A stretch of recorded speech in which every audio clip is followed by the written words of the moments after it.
I come from a poor family, yeah, yeah. We ain't never had a lot, yeah, yeah, yeah. But the Lord been good to us, yeah, yeah. Now we riding on the top, yeah, yeah, yeah. I come from a poor family, Guys, welcome to the boat.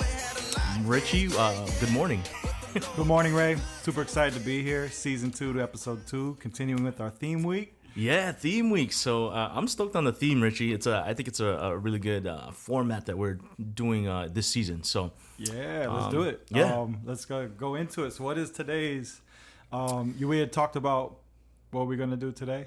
Yeah. So today, the theme we're talking about themes. Yep. Yeah. So today's theme is gonna be blueprint. Ooh, and so if you blueprint. guys don't know, from my understanding, it's almost like the layout of the land and in detail. And I don't know if that's from my perspective. Let's get a professional's perspective. Oh man. So Richie, what's a blueprint? Well, I'll just share what I know of a blueprint as well. I know a little bit of the history. I know it's I do know that, they've used these drawings back in the day just to put together detailed plans. I know they did it in the Bible with David passing on plans to Solomon to build the temple. I'm sure all through history, anything that we have built, it wasn't just, hey, do this one piece at a time. Somebody sat down and hopefully drew it all together. But architectural plans, that's what they are. That's what blueprints are. They call them blueprints. I think I tried to do a little research online, but it sounds like in the 1940s is when it really became blue. I wonder where that blue came from. Yeah, I think it was the type of paper they used, and it had a blue tint to it. Okay. And they had blue lines, and then it transformed. I think it was 1940s. They transformed it to white paper with blue lines or something like that. Interesting. But it's not like that anymore since we moved into the digital age. Everything is white paper with black lines, but the term just kind of stuck. But yeah, you guys can do a little research on the origins and history of architectural blueprints. Yeah. But that's what I think I know of it. But what is a blueprint? So it's architectural drawings that set the course of very specific scale and details of what we're going to build. So very important for us as builders to have some kind of map or course, a detailed course, specific course to what we're going to build. So it's basically, as a carpenter or as a builder, that's our scope of work. It's looking at this paper and we're able to extract what our scope of work is. And what's really cool, it's a 2-dimensional drawing that we're able to take and scale. So it's really cool. In Hawaii, downtown Kaka'ako, we have these artists who you can go look them online. They're called Powwow. Powwow Hawaii. Powwow. They do these Shouts out to amazing murals on walls. Like they're awesome. They're global. They're global now. Yeah. They started here, originated here. Yeah. ATN was part of their first launch in 2010 and 11. We did some build outs for Jasper Wong. So, have good relationship with them and Jeff Gress. Great guys, awesome team, just partnership, entrepreneurship, just love them. But I always wondered, how the heck do they do it, right? Yeah. And I saw them on a piece of paper, have a drawing, but then how do they pull it up there? So, after paying attention to their methods of doing it, I realized, oh my gosh, they do what we do. They take this piece of paper and they're probably thinking the same thing. How the heck do you build a building out of that piece of paper? That group of papers. But it's scaling. It's basically taking these plans. You can't just have a detailed plan and then not have a scale. Like, measurements are everything to us, right? So each piece of paper on an architectural plan is per scale. So it'll tell you, whether it's 1/8 per inch or quarter inch per inch or per foot. So what that means is, I meant to say 1/8 per foot, is when you measure 1/8 of an inch, that would equal 1 foot in real life. Yeah. So it's the same thing those artists would do, is they would translate their little drawing on a piece of paper, but they would have to take that scale, right? And translate that on a bigger picture. So they have the same kind of method that they use. But it's really cool how it works, being able to take a scale from a piece of paper. But we need architectural plans and blueprints to basically set the course for us in what we're building and what we're designing. So an architect who actually creates the blueprint and a builder kind of have to not only work together, but they need each other. Like a builder is not an architect's not a builder, but they all have to be able to communicate. Yeah. It's kind of like a marriage, right? Husband it's man and woman from Mars and Venus. But they have to be able to communicate to have a partnership. So finding out, where the needs and the needs are on each scale. So there's a lot of partnership in that, which is really cool. But yeah, blueprints are very important. They set the course of everything. I think most of our projects, blueprints from conceptual to final construction drawings, at the minimal take about 3 to 4 months.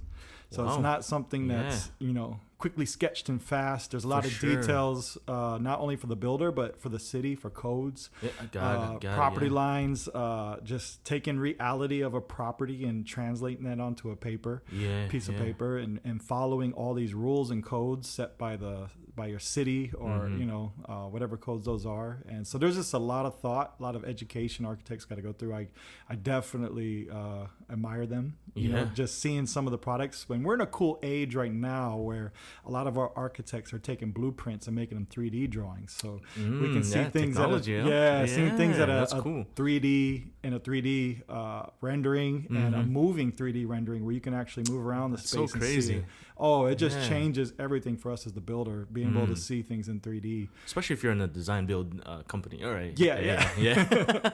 So blueprints are very important. They not only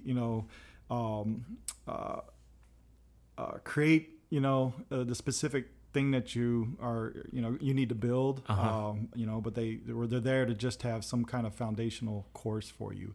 So why do blueprints even get made? Love to start from the heart of a homeowner. Let's talk about a homeowner. Homeowner are sitting at home and or they just buy a lot. What happens in the heart is a need creates. It's like all of a sudden you're like, oh, we need to move this wall, or we need to build an addition, or we're about to have a baby, we need an extra room, or I'm tired of walking upstairs to use the bathroom, I need one right by my office room. Or you just bought a land and this house is not big enough, I need a bigger house, or you just buy a land and you need a house. Right. So it all starts in the heart with a need, and then I think the emotion moves it to a dream. Like you can just have a need, right? We all sit around and say, I wish I had a kitchen. But then when the emotion ties to it, it's like, oh man, I need a not only do I need a kitchen, but I'm really feeling like, it's affecting me to not have this, have my kitchen all falling apart on me. It's affecting the way I'm cooking. It's affecting the way my life is. I think I got to remodel this thing. So I need to, get something, a scope of work kind of developed, and maybe need to reach out to somebody who can put so blueprints don't actually always have to be from an architect. Blueprint is just also a name we can use to create a detailed scope of work on paper as well. Just a drawing, right? So there's a low scale methods of it as well. But yeah, you definitely want to, your need will create, your emotion will create the dream, and then you'll want to reach out to an architect or builder to bring it to life for sure. Awesome. Yeah. So blueprints. Blueprints. Blueprints the theme. Just remember, it's it's defines the scope of work. It takes your design, your ideas, puts them on paper, and gives the builder some kind of roadmap to get it built. There you go. Well, guys, we're gonna start off in our first stream, which is now construction. So the first stream, Richie, is gonna be we actually went through that. Yeah. We actually went through a blueprint. That was construction. All right, so second stream, guys, what is your blueprint for your business? We're talking business now. Okay, so so if I look at the blueprint of the business, is like, what is our process for homeowners? Right? What is our, what is our designed way of getting you from A to Z? I would call that the process. That would be our map to a homeowner. Same thing, like the heart of a homeowner has a need birthed in them and becomes a dream to even have them call an architect. We have that same thing birthed in us as a company, which is our need to service your need. So we're a team, right? So as soon as your need births into a dream. So our process is real simple: as dream, design, build. That's it. Dream, design, build. Dream, design, build. That's your process to get you from A to Z. Obviously, if you were to break down design and dream. There's tons of and there'll be tons of different things. Yeah. but it's simplified. Basically, what we're trying to share with homeowners, and our blueprint to our business is basically there's a 3-part team. It's a triangle. We can't build it without a design or a dream, and an architect can't design it without a dream or a builder, and a homeowner can't take their dream and get it designed. We all need each other. You can't remove just one. And a lot of people like to just hire one, but you need both. So even if you're not a design build firm like us, you still should get an architect and a builder all together at the beginning, because ultimately we just had this happen. Again, a homeowner sends us their design plans. We know nothing about it. And no builder, there isn't any builder that's even talked to them yet. They're just shopping now that they have everything designed. Yeah. And they're way out of budget. It's like they designed something way out of budget. They had no realistic take on the target cost of their project. 9 out of 10 of those projects that we get, we don't get awarded because it's just people don't have an understanding of the scope cost. What it takes the scope to of work. And so let me ask you this. Ideally, if you want to start, the homeowner has, the first step on the homeowner is get a builder and an architect together and kind of talk about it. Would that be the best approach, you would think? I'm a big fan of that. It's just, you want to be able to, because what's the whole point of hiring an architect is to get your dream built, right? So that needs to be the goal in mind with the architect and the builder from the beginning. If our architect is just trying to design it and leave you with trying to figure out the builder, it's like you're going to be left hanging in this this arena of never getting anything built. So I think like our desire is to have your thing built, your dream come to life. So we want to set realistic parameters at the beginning, working with the architect and say, hey, architect, I know you're a dreamer as well, and you like to design this awesome thing, but stay within these parameters of their budget, right? Stay here. And if they can't build this, they can't build anything. If they don't want to build this within the parameters, they're not, then they should wait. Obviously, they should. I mean, unless they're ready just to design and wait.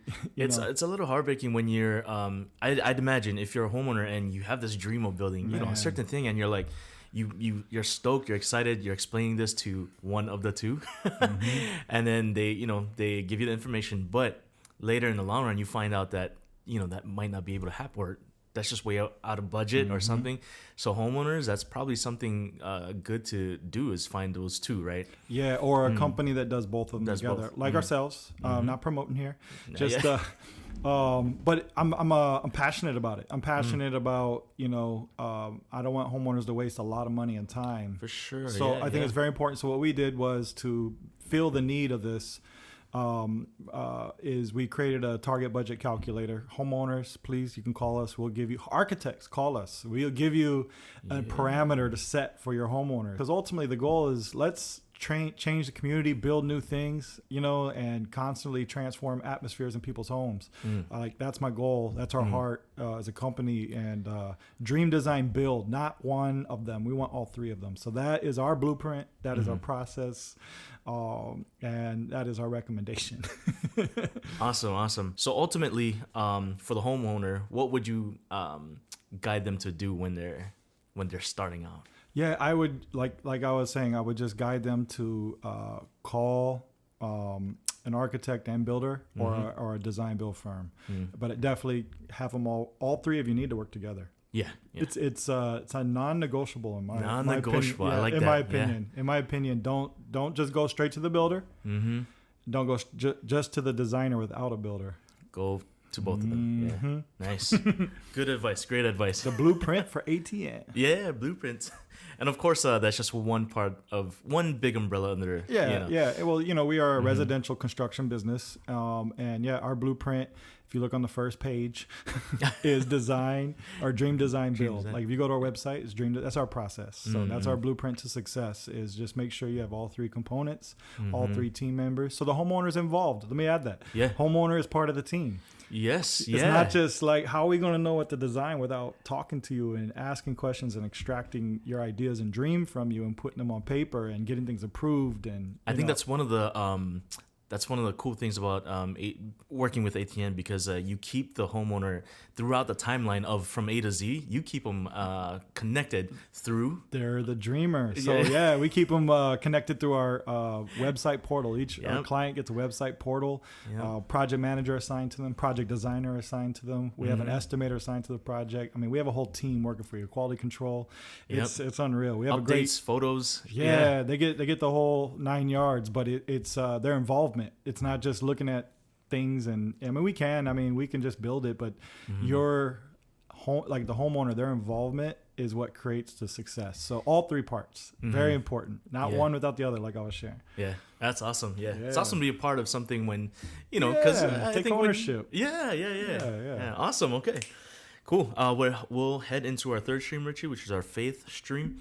What is God's blueprint for our lives? And so, this is a this could get long, but well, let's just go into let's go in. I have created the 4 P's. 4 P's. First was 3 C's. Now it's 4 P's. 4 P's. Let's get it. So I did write a little something about God's blueprint of our life. I just want to start out with that. God loves each one of us, and think of him as the architect. Right, he is the dreamer, architect, and builder in one. 3 in 1. Yeah, but there is a partnership with us as well. For sure. So God has a design, and sometimes we may.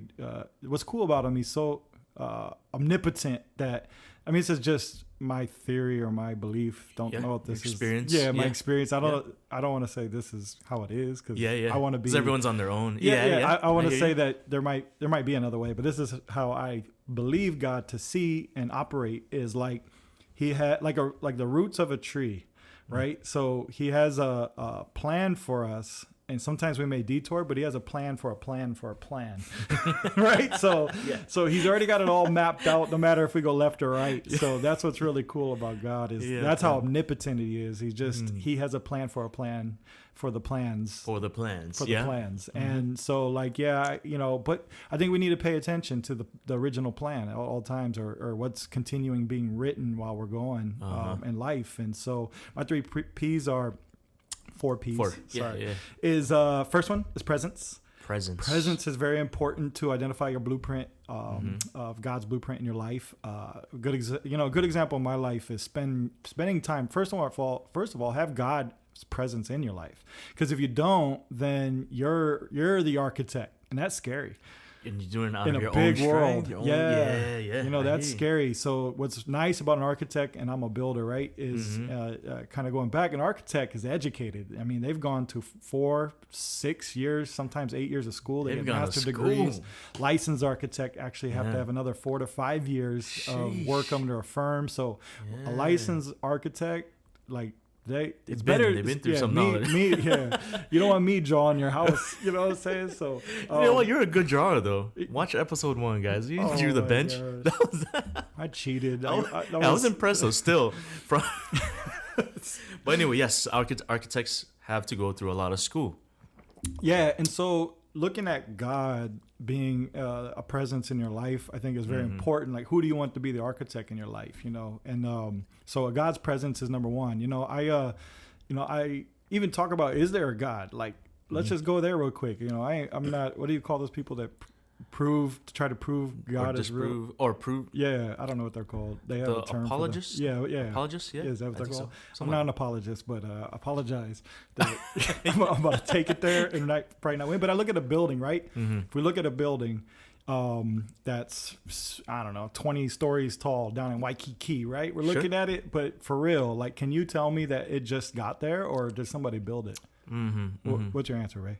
Yeah, someone needed to plan that thing. And build it, right? Yeah. I mean, there's no doubt, right? Yeah, you would look at me stupid if I said, no, that thing just appeared, or that thing was just there, right? So same way I look at the earth, the way I look at our bodies, the way we look at the way we're perfectly away from the sun, so we don't freeze to death and we don't burn to death. Like, I'm still blown away of being in Hawaii, close to the equator, and we have this normality of weather that just sits around 70 and 80 and 90 degrees. Like, how perfectly pinned are we in the universe? Oh my God. Like, for real, and we're like perfectly orbiting around the sun.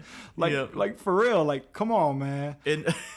in my life. Okay, Rich, so yeah. oh, I was gonna say in my life growing up, I grew up in a Christian home, but I didn't really.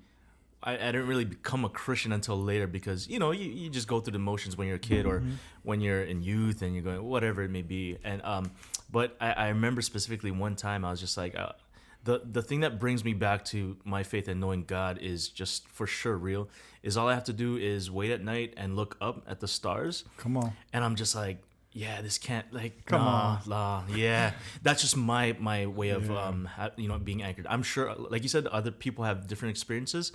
For myself, that's just for myself. I just look up the stars. I'm like, I get it because after I watched the Truman Show with Jim Carrey, I was like, I was like, man, where's the door to get out of here? You know what I'm saying? I was like, man, what world are we in? But now, just joking, I didn't really, but I get it. I get where people can question and stuff like that. But when we really look at like the plants, the oxygen that comes off the leaves, everything, our livers and kidneys and hearts and how we operate and how we need to feed ourselves and water and complex. I mean, there's just it's all together operating. It's just crazy. Like, so yes, there is a God, and there is and I want that God to be the architect of my life, right? So I think that's very important to number one, identify as who is your architect, and then have him be the presence in your life. So presence is very important because when you abide in it, I think it'll take you to the next P, which is it will create the passion. We all have passions, right? That's my number two P, passion. We all have passions in life, but regarding to who is in the presence of your life will be the one that where those passions will arise. If you're not, you don't have God as a presence in your life, your passions might be different on a different course. Doesn't mean God has those paths that bring you back to his presence course, but that course is offset from the course God designed you from because his presence is in it. And passions is something that will guide those things. I really believe your course is always going to be pushed by your passion, whether so you grow up and you watch film and your Ray loves video. And probably watch his cool movies and how it's filmed and his passion arose and where those passions come from. But if you have God as a presence in your life, God is stirring these passions. It's something to pay attention to. I just looking at the passions in my life, looking at how much the competitiveness, the love for sports and all these things. It's kind of like, oh man, like I actually see where all these desires are coming from and passions and having a presence of God in my life. The path makes sense. And that's my number 3, the path. The path. Yeah. The path. So number 3, P is the path. Path is very important because the path is is God writing his blueprint. Ooh, yeah. So, in presence, when you abide in him and passions arise out of, your emotions, God uses emotions. There's nothing wrong with emotions. For sure. Emotions are great, but just make sure it's God's emotions stirring in you, not your own emotions when you're not in the presence of God. Very important. So your path is the design that emerges when you have God's presence in your life and you follow your passions that God puts in there. So, looking back in my past, in my path, a lot of things make sense now. Like, just, and if you ever look back and you kind of look where God is taking you, even if it doesn't make sense, have trust that, it's eventually, it's moving in that direction as long as you keep God as a presence in your life. That's very important because tomorrow I may decide not to have God's presence in my life. Yeah. He's still there, but if I'm like, ignoring him, Yeah. then I have some emotions that arise out of anger and I choose passions start arising out of revenge or you got to be super careful where that path may take you. Yeah. So very important presence. Don't leave that. I'm gonna keep repeating that. But that will create these awesome passions and go down a path.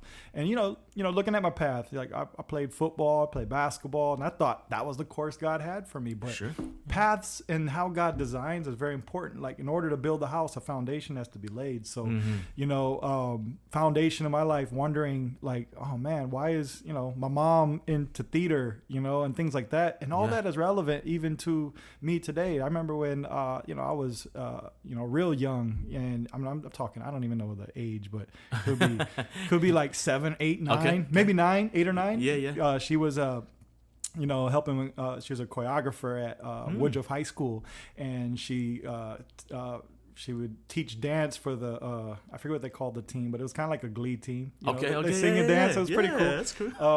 But she would take me to the theater, or what they call it, the auditorium. Yeah. And I used to like climb under the chairs and play, and just that's kind of your playground. That was my playground, man. Just seeing all these chairs, stomping grounds. Got my little brothers. But anyway, she just being around theater my whole life, I always wondered, like, what's the point of that? I mean, I never even thought there was a point of it. I just thought I was around it. But all of a sudden, it makes sense. I have this passion. I'm drawn to, to film and leave a legacy, of filming things for ATN and for the podcast and for Coffee and Carpentry. Check it out, episode 2 coming.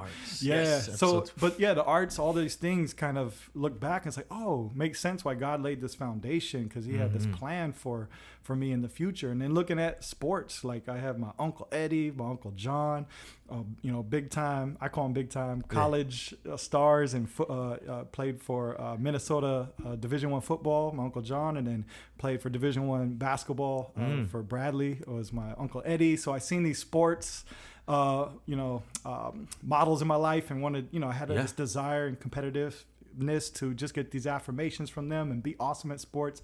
I had my dad, put up my first basketball rim in the backyard when I was 10. And I'll tell you about my dad, man. He put up the basketball rim and he would not let me win. Hey, that builds.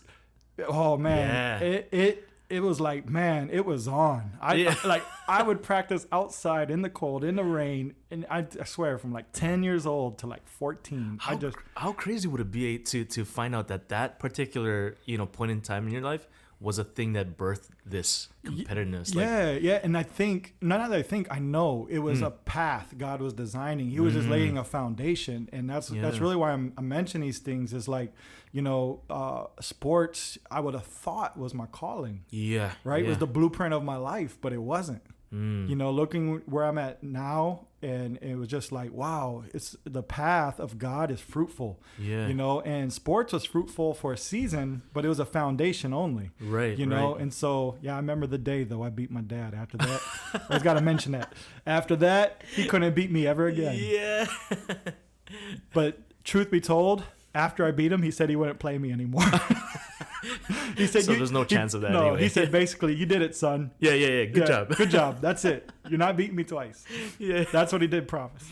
But just looking at all the experiences in my life, and where it's taking, the path, it makes you tune in and say, oh, what is God doing here? Now, looking at the competitiveness, the roughness of football and all these things, carpentry makes sense. My father was a businessman. He was a manager for half of my life, living in the home under them. But the second half, he opened a business to sell running paraphernalia, like a running shop for certain things. He had all kind of different businesses he did on the side. He was just doing his hustle. He was. But now it's like, oh, that makes sense why that season of learning all those things that he was doing makes sense now on what God had a path. And this is like our new desire that God arose being in his presence, is to serve these homeowners and to weed out these bad contractors. But it's like my whole life was built for this. Now looking at your life, not you, Ray, personally, but those listening, like, look back on your path, and say, what was the foundation God is laying? Where does he have me at now? And where does he have me for the future? So the path will emerge, when you get in his presence, pay attention to your passions, and then, look at the blueprint of your path. That's what it is. That's what a blueprint for our lives is that path. And then it's from there, the last P is practice it now. When you find something fruitful, let me tell you about carpentry in my life. Sports was so fruitful up to a certain point, and all of a sudden it got cut off.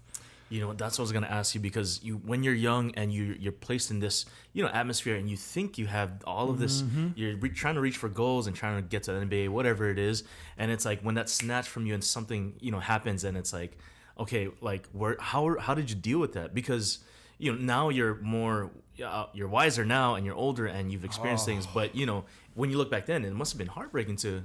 You nailed it. You nailed it. It's super hard. Being young, being 19, stopped my whole career in sports, like right there, right before I joined the military. Even the military is a whole other path. We won't talk about that. But specifically, a lot of people get to a point where nothing makes sense anymore. Like, what is the blueprint of my life? Where are my passions? I think what's, my wife is going through that specifically right now, trying to figure out, what happened? Where's my passion? Where's my path? What is my desires? What's my blueprint of my life? Like, I get a lot of it, but as far as like, is anything missional, or is it just what I'm doing now? Like, there's always a point in our life we should always ask that in the presence. Yeah. But that's the importance of the presence of God, right? So when football career ended, at that point, I remember the feeling, and there's a scripture I love to share that really can pinpoint everything. Psalms 139:13. This is David speaking to God. For it was you who created my inner parts. You knit me together in my mother's womb. I will praise you because I have been remarkably and wonderfully made. Your works are wonderful, and I know them very well. My bones were not hidden from you, and I was not made in secret.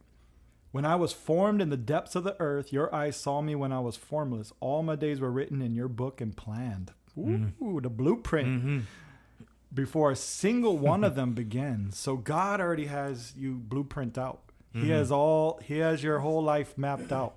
My encouragement today is continue to have his presence in your life. Pay attention to the passions when you have his presence in your life. It could be in a single day. I remember one day I was in the office, or in the very front. Nobody was in. It was early in the morning. I said, today I'm going to decide to really fill this office with God's presence. So what does that mean? I just said, I'm just going to just spend time with him and pray and talk to him. And just, so I'm just talking. Obviously, if you're talking to somebody, you're in their presence, right? Yeah. That's what's cool about it. If you talk, boom, automatic presence.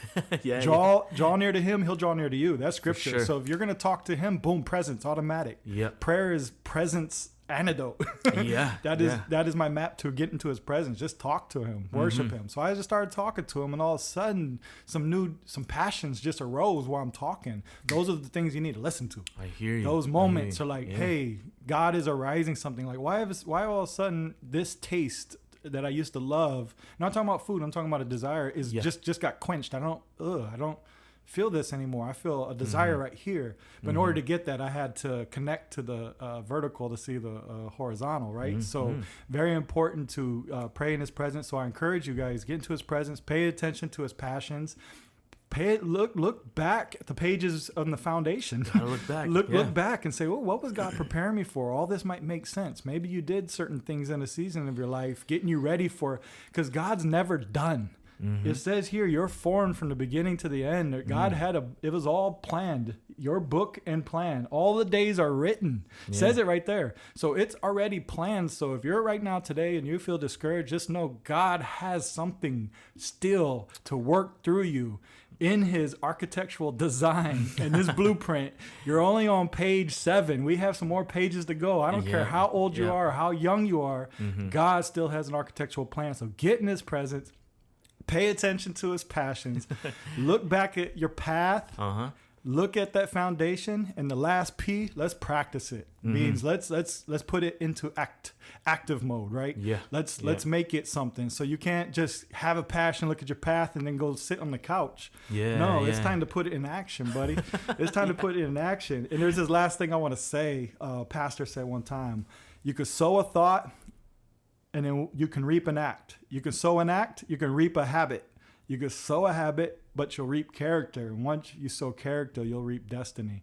So it's very important those things kind of move into action. So put all, the last P is put it all into practice. And that's where the build is, right? That's God's the dream design, and you're the build. Put it into action. So that partnership. Very important. Awesome. So that's my encouragement for today. Blueprint being the theme. Blueprint themes. Guys, thank you so much for joining us. One thing I like to point out, Richie, before we go, one of the things that stuck out to me was in Psalms, the verse that you read was it wasn't made in secret.